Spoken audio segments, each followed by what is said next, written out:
और हमारे यहाँ स्कंद पुराण में जो 16 सोमवार के व्रत की महत्वता कही है,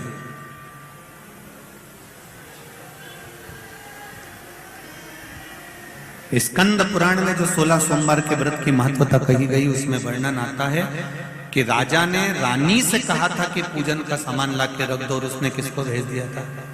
बोलो जरा जी जी बोलो जी। दासी को भेज दिया। क्या हुआ? रानी से कहा गया तो रानी ने दासी को भेजा था, तो दासी को जब भेज दिया, रानी को जगह जगह ठोकर खाना पड़ा। तो राजा कह रहे हैं, ब्राह्मण देवता से ब्राह्मण कह रहे हैं कि आप इतने बड़े राजा, लाओ मैं सेवा कर देता हूं। आप इतने बड़े राजा, ये झाड़ू लगाने आते, पोछा लगाने आते।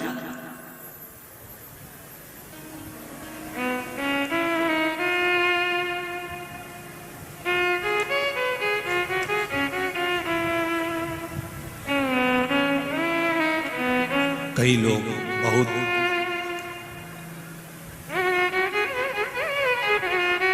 अभी कानपुर की कथा में कहा था, जब व्यक्ति बहुत उन्नति की सीढ़ी पर चढ़ जाता है, बहुत धनपति बन जाता है, बहुत ऊंचे सिंहासन पर या बहुत ऊंचे पद पर बैठ जाता है, तो उसकी दो चीजें चली जाती है, एक रोटी और एक हंसी। ये दोनों चीजें धीरे धीरे कम होती चली जाती। रोटी खाने का समय नहीं मिलता और अपनों के साथ में बैठकर हंसने का समय नहीं मिलता, क्योंकि पद प्रतिष्ठा में इतना ऊंचा बैठ जाता है, इतना ऊंचा बैठ गया। उसकी रोटी भी कम हो गई और उसकी हंसी भी कम हो गई।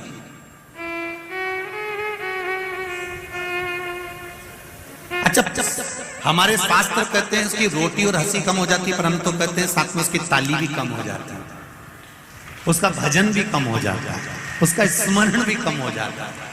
तुम देखना, बहुत साधारण सा जो व्यक्ति होगा ना, कथा में बैठ जाएगा, खूब एंजॉय करेगा, खूब नाचेगा, कथा भी सुनेगा, जहां मर्जी पड़ती में बैठ गया। और कहीं कहीं की बहुत वीआईपी, इधर से साड़ी में 4-6 पिन, इधर से पिन, और सब दूर से लगा लोगों कर पेंसिल से लाइन खींचने डब्बा भरा, उसके बाद यहाँ से कत्थई, यहाँ से नीली और यहाँ से पुत्र, और फिर इसको कहीं कथा में ले जाके बिठा दो। और भजन में, जब भजन में ताली बजाने का नंबर आया,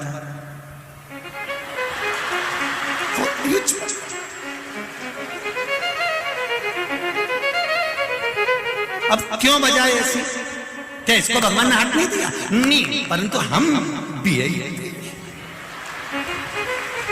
लोग कहेंगे बताओ, भगवान महाराज की कथा में ताली बजा रहे थे, इतना वीआईपी हो, इतनी प्रतिष्ठित जगह पे बैठकर तू ताली बजा रहा है, इतनी प्रतिष्ठित जगह पे पहुंचने के बाद तुम भगवान के मंदिर में झाड़ू लगा रहे, पोछा लगा रहे।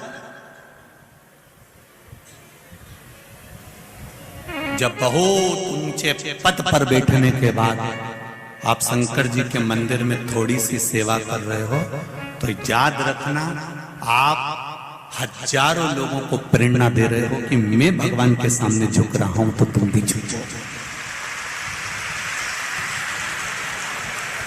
शिव महापुराण की कथा कहती है, 16 सोमवार की कथा कहती है, स्कंद पुराण से निकली हुई सत्यनारायण भगवान की कथा कहती है, स्कंद पुराण से निकली हुई 16 सोमवार की कथा कह रही है, स्कंद पुराण से निकली हुई सत्यनारायण भगवान की कथा कह रही है कि जिस परिवार में भगवान की पूजन कराने के लिए ब्राह्मण देवता आते हैं और ब्राह्मण पूजन की तैयारी करें, उससे पहले घर की नारी, घर के पुरुष को पूजन की थाली लगा लेना चाहिए, अपना आसन ब्राह्मण से ना बिछवाकर खुद बिछवाकर बैठना चाहिए। ये हमारा शास्त्र है।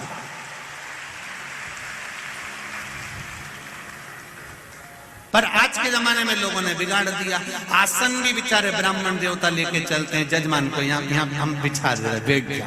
आंटी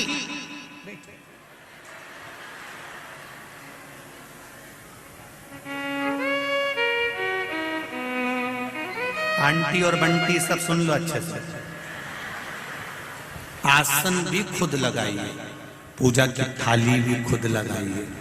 पूजन का विधान पाटे पर भले ब्राह्मण देवता जमाए, कलश ब्राह्मण देवता रखें, पर थाली स्वयं लगा कर रखिए। जैसे तुम्हारे यहाँ पर कोई अतिथि आता है तो टेबल पर पहले से काजू बादाम पिस्ता इलायची, हम जहाँ ठहरे हैं वर्मा जी के यहाँ, कल हम गए थे तो उन्होंने पूरा सामान जमा के रखा था।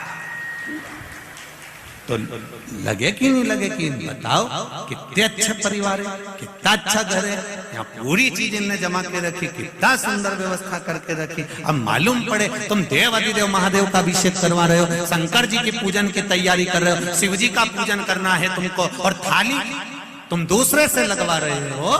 शिव महापुराण की कथा कहती है, एक अपने घर की तिजोरी की सफाई, एक अपने घर के माता पिता की सेवा, और एक पूजन की थाली स्वयं को लगाना चाहिए। स्वयं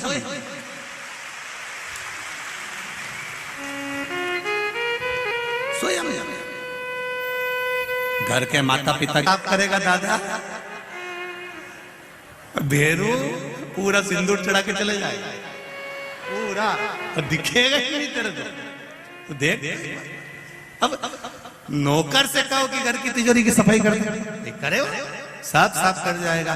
घर की तिजोरी की सफाई का हक घर के व्यक्ति का है, माता पिता की सेवा का हक घर के व्यक्ति का है, उसी तरह पूजा की थाली लगाने का हक घर के व्यक्ति का है। ये निश्चित आप स्वयं लगाए, स्वयं।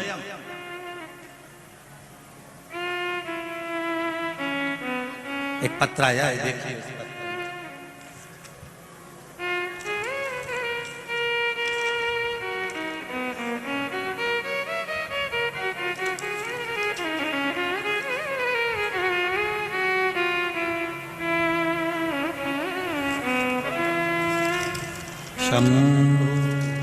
पुत्र रत्न की प्राप्ति हुई है। जहां डॉक्टरों ने मना कर दिया था कि संतान नहीं होगी, वहां मेरे भोलेनाथ ने मुझे दे दिया। उसको मैं प्रणाम करने के लिए आया। श्री शिवाय नमस्ते। बैठिए। उसकी कृपा है, उदारता, दया, करुणा, ये सुख प्रदान कर रहा है।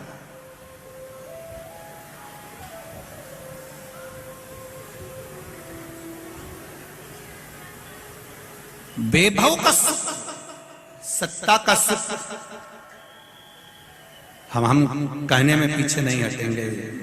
जिसके घर में जो सत्ता का भी अगर सुख भोग रहे हो, तो ये निश्चित है कि आपने पूर्व समय में जरूर शंकर जी के मंदिर में या तो झाड़ू लगाई होगी, या सेवा करी होगी, या वहां का निर्माल्य उठाकर विसर्जन करा होगा, या पूजा की थाली लगाई।